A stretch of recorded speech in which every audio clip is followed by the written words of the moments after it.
Eu sou filho de um velho que um dos caras mais antissaudosistas que eu conheci. Faleceu com 60 anos, recém-feitos, quando eu tinha 19 e o meu irmão mais novo 16. E eu ainda disse para o Fernando, ainda bem que a gente é grande. Eu não tinha ideia do que eu estava dizendo, né? E os meus irmãos mais velhos aí eram 6 anos a mais, a partir de 6 anos a mais do que eu. E o meu pai tinha um armazenzinho na esquina da La Plata com a Machado de Assis, a partir do qual ele sustentou e criou 7 vagabundos, né? Pai não é quem entra com o sêmen e nem quem cria, porque criar a gente cria galinha, né? Mas quem ama, quem cuida. E um dia falando com uma autoridade acadêmica, e a autoridade diz: não se aprende ética no armazém da esquina. Eu disse: opa, se aprende sim. Eu aprendi ética no armazém da esquina. Depois aprendi Aristóteles, Kant, os utilitaristas, mas vergonha na cara, velho. Isso foi no armazém da esquina. Bom, mas o cara vai fazendo um parêntese maior do que o outro. Tô lá eu, ouvindo as conversas do meu pai com os fregueses. O armazém não tem cliente, tem freguês. E um velho mais velho que o meu pai. Então eu imaginava que aquele velho tinha 100 anos. E de repente o velho disse para o meu pai o seguinte: Armando, o nosso tempo é que era bom. E o meu pai, em vez de responder sim, o meu pai estraga a conversa. E o meu pai diz: velho, me diz uma coisa do nosso tempo, só uma, que era boa. E o velho leva um susto, porque na verdade meu pai responderia sim, o nosso tempo que era bom. Eles falariam de política, de economia, de esporte, e o mundo seria em 3 minutos deles. E o meu pai estraga completamente o negócio e pergunta isso: me diz só uma coisa, velho, o que era bom no nosso tempo? E o velho, passado o susto, consegue responder: o ar puro. E o meu pai disse: velho, a única coisa que prestava no nosso tempo era o ar puro. Então, muitas vezes a gente tem a tendência de achar que o passado é que era bom. E a gente perde a chance de viver este tempo, que tem esse nome tão interessante, presente. E é esse que a gente tem. Não é aquilo que a gente gostaria de ter. Se não tivesse pandemia, se a gente tivesse grana, se a gente tivesse saúde, se o meu cabelo fosse preto ainda. Rale-se, não é mais assim, velho. É essa situação que eu tenho. E é nessa situação que eu preciso viver com intensidade de sentido. Então, muitas vezes, a gente perde a oportunidade de valorizar aquilo que a gente está vivendo. Quando eu estou prestes a me queixar de alguma merdinha que acontece na minha vida, eu volto ao dia 28 de janeiro de 2017. Um dia depois de fazer uma cirurgiazinha para tirar um câncer, fica uma merda botar tudo no diminutivo, não melhora, né? Para tirar um câncer da minha próstata.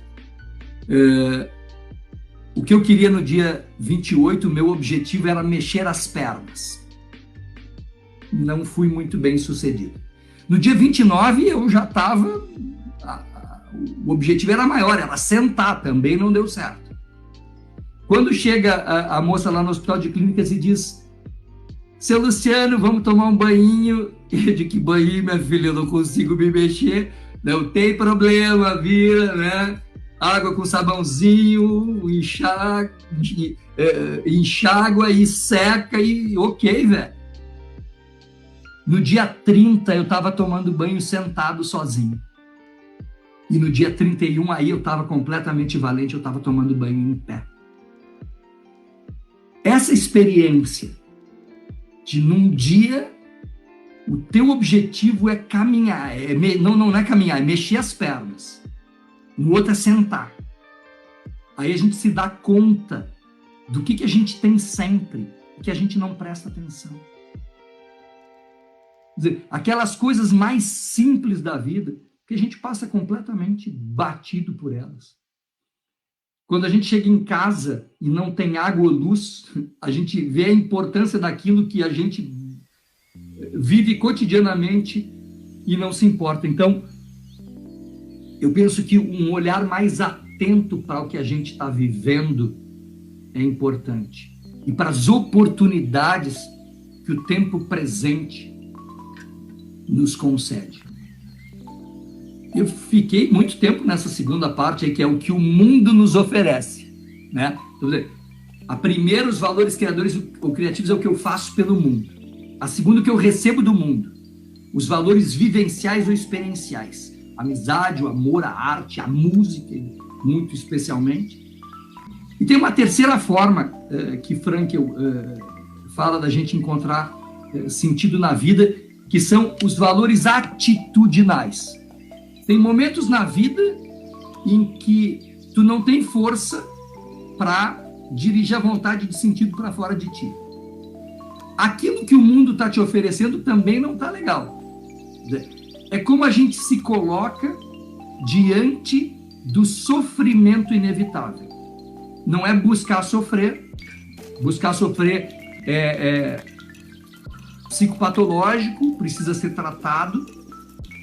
Eu sempre tenho medo eu digo em aula, nenhum de nós aqui quer sofrer. Eu sempre tenho medo que alguém levante a mão e diga, eu sim, professor. Eu digo, bom, então, depois nós vamos ali no bar, tu divide um Doritos com a gente, eu te encaminho para uma psicoterapia focada para tratar masoquismo. Então, não é de querer sofrer ou gostar de sofrer.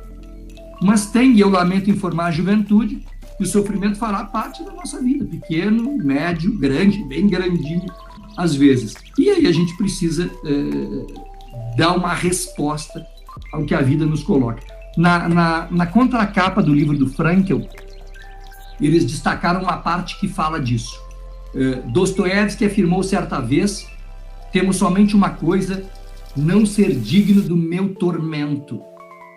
Essas palavras ficavam passando pela cabeça da gente quando se conhecia no campo de concentração aquelas pessoas cujo sofrimento e morte, cujo comportamento testemunham essa liberdade interior última do ser humano, a qual não se pode perder. Sem dúvida, elas poderiam dizer que foram dignas dos seus tormentos. Elas provaram que, inerente ao sofrimento, é uma conquista, que é uma conquista interior. A liberdade espiritual do ser humano, a qual não se lhe pode tirar, permite-lhe até o último suspiro configurar a sua vida de modo que tenha sentido. Pois não somente uma vida ativa tem sentido, se é que a vida tem sentido, o sofrimento necessariamente o terá. Então, diante do sofrimento inevitável, como é que eu me coloco?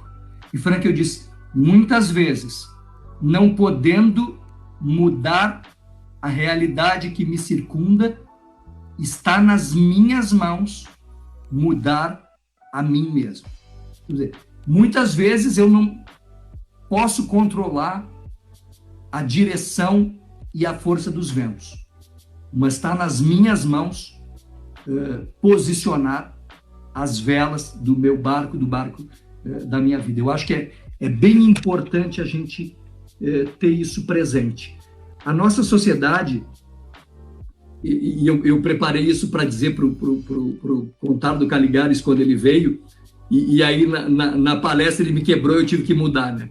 A gente vive numa sociedade consumista e hedonista.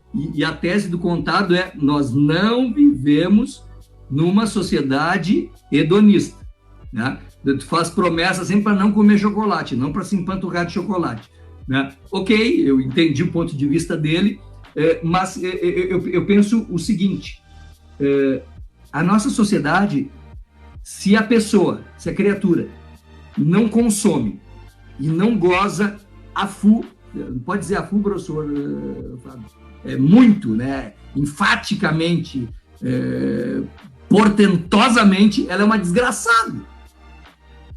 A nossa sociedade é uma sociedade na qual as pessoas estão proibidas de sofrer. E pior do que isso, elas têm vergonha do seu sofrimento. A nossa sociedade é uma sociedade que empurra as pessoas para o suicídio. As pessoas que se suicidam, elas não querem acabar com a vida, elas querem acabar com o sofrimento. E a nossa sociedade é uma sociedade que não tolera o sofrimento. E eu penso que essa reflexão a gente precisa fazer. Frankl diz que o ser humano, que a gente estuda em antropologia filosófica, que é um animal extraordinário, que é um ser de cultura, que é homo loquens, é o ser que fala, é homo ludens, é o ser que brinca, mas ele é homo paciens, ele é o ser que sofre, e a gente precisa se dar conta disso, que o sofrimento humano faz parte da vida, e como é que eu me coloco diante deste sofrimento.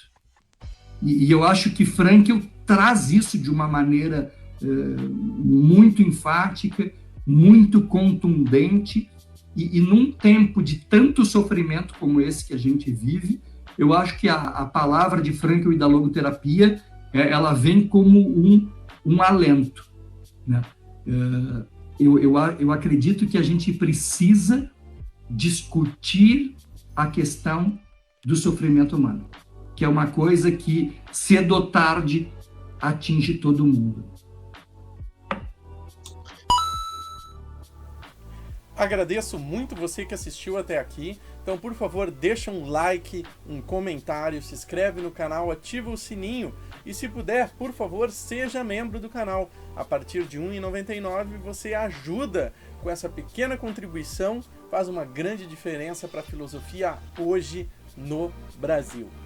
Assista mais um vídeo nosso. Obrigado, valeu e até a próxima!